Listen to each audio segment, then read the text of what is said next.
Hello friends, welcome on my channel. Friends, आज हमारा video है इंडियन कोस्ट गार्ड की वैकेंसी पर। ये वैकेंसी इधर ही निकली है और इसका रजिस्ट्रेशन भी जल्दी स्टार्ट होने वाला है। तो फ्रेंड्स, आज हम देखते हैं कि इस वैकेंसी में क्या एलिजिबिलिटी है, कौन कौन भर सकते हैं और क्वालिफ़िकेशन वगैरह क्या है, कब से रजिस्ट्रेशन का डेट स्टार्ट होने वाला है, ये सब। तो चलिए फ्रेंड्स, स्टार्ट करते हैं वीडियो। तो ये वैकेंसी है इंडियन कोस्ट गार्ड की, मिनिस्ट्री ऑफ डिफेंस की, यानी कि सेंट्रल की। और इसमें पोस्ट कौन कौन से हैं? तो इसमें पोस्ट है आपका नाविक का जनरल ड्यूटी और नाविक डोमेस्टिक ब्रांच और यांत्रिक, यानी 3 पोस्ट के लिए है। और एप्लीकेशन आपका ऑनलाइन ही फिलअप किया जाएगा और ये डेट शुरू होगा 2 जुलाई से।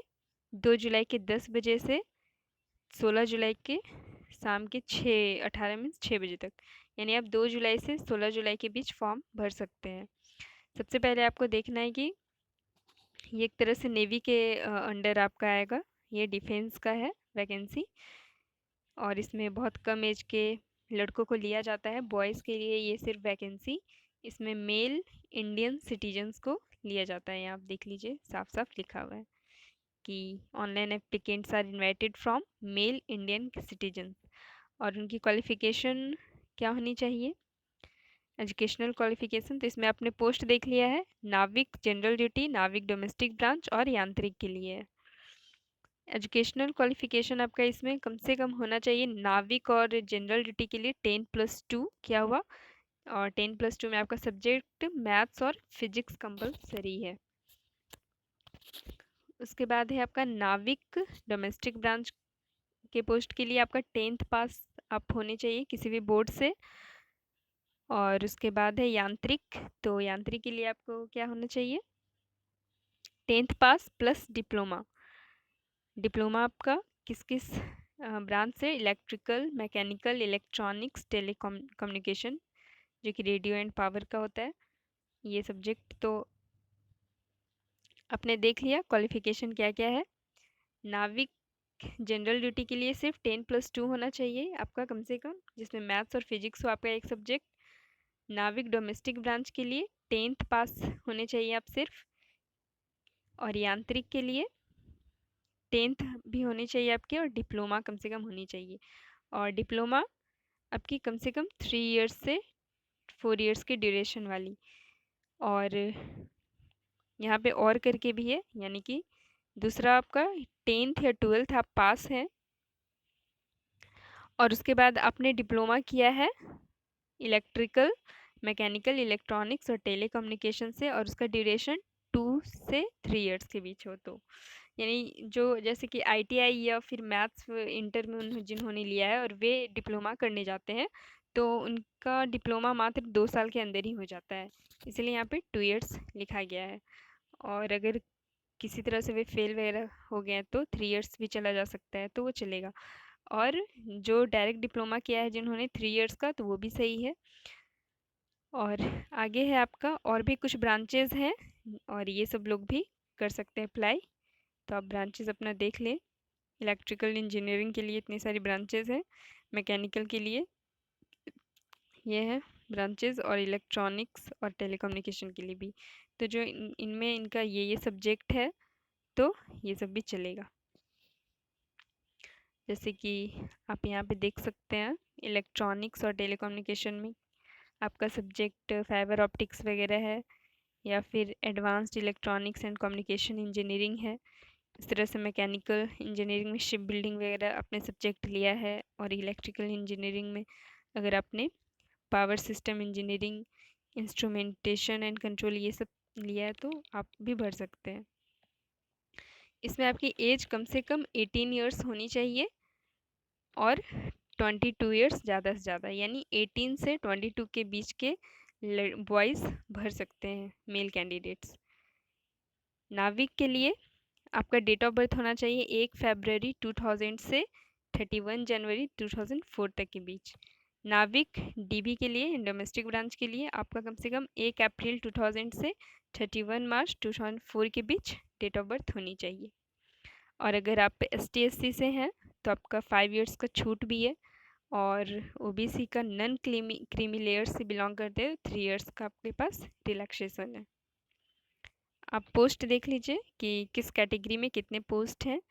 तो जनरल में आपका दिया गया है नाविक जनरल ड्यूटी के पोस्ट के लिए 108, ईडब्ल्यूएस के लिए 26, ओबीसी 67, एसटी 19 और एससी 40, टोटल 260। इस तरह से नाविक डोमेस्टिक ब्रांच के लिए 23, 5 ईडब्ल्यूएस के लिए ओबीसी। तो आप पोस्ट जितने भी हैं देख सकते हैं किस पोस्ट के लिए कितने किस कैटेगरी में कितने निकले हुए हैं वैकेंसी। उसके बाद आगे आपका है सिलेक्शन प्रोसेस। तो आपका सिलेक्शन किया जाएगा 4 स्टेजेस में, टोटल 4 स्टेजेस होंगे, जिसमें से फर्स्ट स्टेज है आपका रिटन टेस्ट। और इसमें पासिंग मार्क्स यानी कितने मार्क्स से आपको कम से कम पास होना है ये दिया हुआ है। जैसे कि नाविक का पोस्ट के लिए आप देख लीजिए, नाविक डोमेस्टिक ब्रांच के लिए आपका रिटन टेस्ट है फर्स्ट में। इसमें यूआर हो, आप ईडब्ल्यूएस हो और ओबीसी हो तो कम से कम 30 मार्क्स लाना है, एसटी एससी को 27 मार्क्स। इस तरह से बाकी पोस्ट के लिए भी आप अपना पासिंग मार्क्स देख सकते हैं। उसके बाद आगे देख सकते हैं कि जैसे कि नाविक जीडी जो है, इसमें आपका सेक्शन 1 और सेक्शन 2 यानी स्टेज 1 स्टेज 2 ये सब का मार्क्स अलग अलग तरीके से जोड़ा जाएगा, मेरिट जो बनेगा आपका। आप सेक्शन 1 में देखिए कि आपका क्वेश्चन क्या क्या आएगा। तो सबसे पहले आपसे पूछा जाएगा, सेक्शन 1 में होगा आपका 60 मार्क्स का, टाइमिंग होगा 45 मिनट्स और नंबर ऑफ क्वेश्चंस होंगे 60। और क्वेश्चंस किससे किससे होंगे, maths, science, English, GK, reasoning से क्वेश्चंस होंगे। टोटल मार्क्स कितना है आपका 60, टाइमिंग है 45 मिनट्स और नंबर ऑफ क्वेश्चंस है 60, यानी एक क्वेश्चंस का ओनली 1 मार्क्स। सेक्शन 2 में होंगे आपके फिजिक्स और मैथ्स 25 दोनों यानी 50 मार्क्स के, और इसके लिए टाइमिंग होगी आपकी 30 मिनट्स। और इसमें क्लास 12th का मैथ्स और फिजिक्स होगा आपका सिलेबस में। सेक्शन 3 में जो है ये जिन्होंने डिप्लोमा कर लिया है यानी यांत्रिक वाले पोस्ट के लिए है ये। इसमें 50-50 ब्रांच मार्क्स के जो उनका ब्रांच था डिप्लोमा में उसी क्वेश्चन होंगे, डिप्लोमा लेवल यहाँ लिखा हुआ है। आगे और भी स्टेजेस है। रिटन टेस्ट के बाद आपके होंगे मेडिकल और डीवी डॉक्यूमेंट वेरिफिकेशन। उसके बाद फिजिकल फिटनेस जो है मेडिकल वाला, इसमें आपको दौड़ना भी है 1.6 किलोमीटर 7 मिनट्स में और 20 टाइम्स स्क्वाड अप्स है, उठक बैठक जिसे बोलते हैं हम, और 10 पुशअप्स हैं। उसके बाद है डॉक्यूमेंट वेरिफिकेशन। इसमें बहुत सारे कैंडिडेट्स पास या फेल हो सकते हैं, अगर पास होंगे तभी वे आगे के स्टेजेस में जाएंगे। और भी डिटेल में आप पीडीएफ को पढ़ लीजिएगा, डिस्क्रिप्शन में दे दिया जाएगा। और जिन्होंने फर्स्ट और सेकेंड स्टेज पास कर लिया है और मेरिट लिस्ट में उनका थर्ड स्टेज में अगर नाम आ गया है तो उन्हें ट्रेनिंग के लिए मेडिकल के लिए आईएनएस चिल्का पे उनका मेडिकल होगा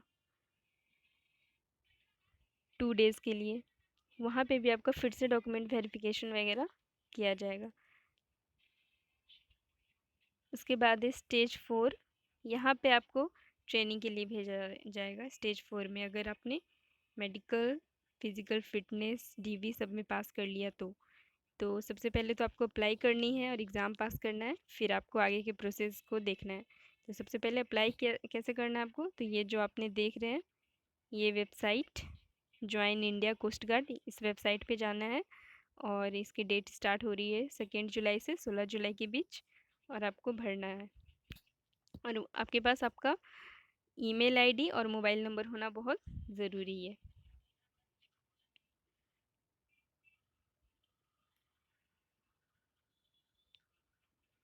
और आप एक बार में एक ही पोस्ट भर सकते हैं। अगर आप भर रहे थे या तो आप यांत्रिक भर सकते हैं या नाविक या डीबी या नाविक जीडी, यानी एक बार में सिर्फ एक कैंडिडेट और एक ही पोस्ट आप भर सकते हैं। आगे है आपका डॉक्यूमेंटेशन, क्या क्या डॉक्यूमेंट होने चाहिए आपके पास। तो 10th का मार्कशीट होने चाहिए, बर्थ सर्टिफिकेट जो आपको 10th में मिलता है, या फिर बर्थ सर्टिफिकेट तो आपके मार्कशीट से भी समझ में आ जाती है। उसके बाद फ़ोटो आइडेंटिटी प्रूफ, आधार कार्ड, वोटर आईडी या फिर पैन कार्ड, ड्राइविंग लाइसेंस, कुछ भी चलेगा। 10th का मार्कशीट और 10th का सर्टिफिकेट, सर्टिफिकेट और मार्कशीट में डिफरेंस है फ्रेंड्स। जैसे ये जो मार्कशीट होता है उसमें मतलब हमारा हुआ रिज़ल्ट, जिसमें हमारे मार्क्स होते हैं, ये हो गया हमारा मार्कशीट। लेकिन सर्टिफिकेट जो होता है वो क्या होता है, सर्टिफिकेट जो होता है वो आप 10th या 12th जब पास कर जाते हैं तो आपको ओरिजिनल सर्टिफिकेट मिलता है। ये आपके स्कूल से ही मिलता है ओरिजिनल सर्टिफिकेट, आपके स्कूल के पास होने के 1-2 साल के बाद। तो वो अगर आपने नहीं लिया है आपके बॉस, तो आपको जाके लेना होगा अपने स्कूल से। उसके बाद आप स्कैन किया हुआ सिग्नेचर वगैरह भी रख लें, अपने पेरेंट्स के भी और ख़ुद के भी। और SC ST OBC AWS से जो बिलोंग करते हैं तो उन्हें अपना सर्टिफिकेट भी रख लेना है।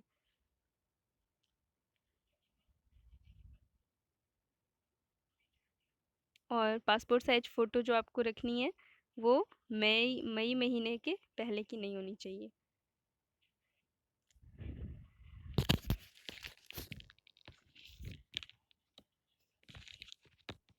नेक्स्ट और भी आप पढ़ सकते हैं क्या क्या ज़रूरी चीज़ें हैं, परसेंटेज, CGPA वगैरह। अगर CGPA आपको अपना पता है तो आप परसेंटेज में कन्वर्ट कर सकते हैं, करके ही डालना है 9.5 से मल्टीप्लाई करके, जितना भी CGPA है।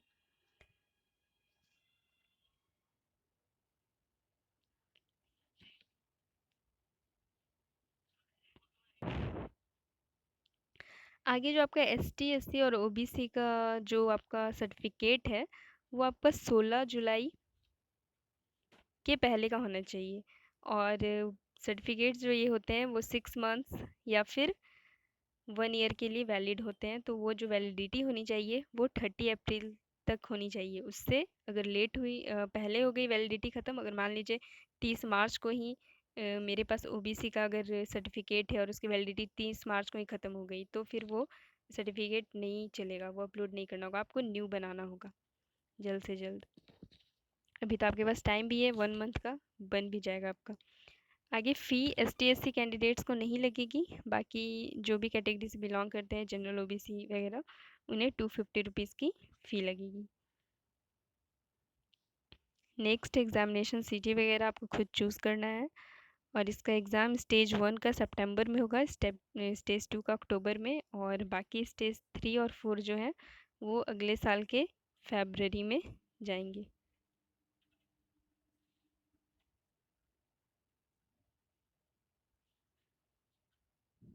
मेडिकल स्टैंडर्ड वगैरह देख लीजिए, आपकी हाइट वेट क्या होनी चाहिए। हाइट जो है आपका 157 सेंटीमीटर होनी चाहिए कम से कम। और ये सब जो स्टेट्स हैं, असम, नागालैंड, मिजोरम, मेघालय, अरुणाचल प्रदेश, मणिपुर, इन्हें 5 सेंटीमीटर इनका कम भी रहेगा 157 में, यानी 152 रहेगा तो भी चलेगा। और ये जो लक्षद्वीप के आइलैंड के जो बिलोंग करते हैं तो उनका 2 सेंटीमीटर कम किया जाएगा। बाकी आप चेस्ट वगैरह का भी देख लीजिए, वेट देख लीजिए, हियरिंग नॉर्मल होनी चाहिए। और ये है मेडिकल वालों के लिए, खासकर जो एग्ज़ाम पास कर जाते हैं, तो जब उन्हें जाना है तो अपने कान के वैक्स को साफ़ करके जाना है, अपने दांत के टार्टर को, यानी काले काले जम जाते हैं ना हमारे दांतों में, तो उन्हें साफ़ करके ही जाना है। और जिन कैंडिडेट्स के टैटू अगर बने हुए हैं उनके शरीर पे, तो वे तो इस फॉर्म को भी ना भरें, क्योंकि वो ऑटोमेटिकली बाद में छट ही जाएंगे। तो फ्रेंड्स आप ध्यान से पढ़ लीजिए, मैं PDF डाल दूँगी डिस्क्रिप्शन में।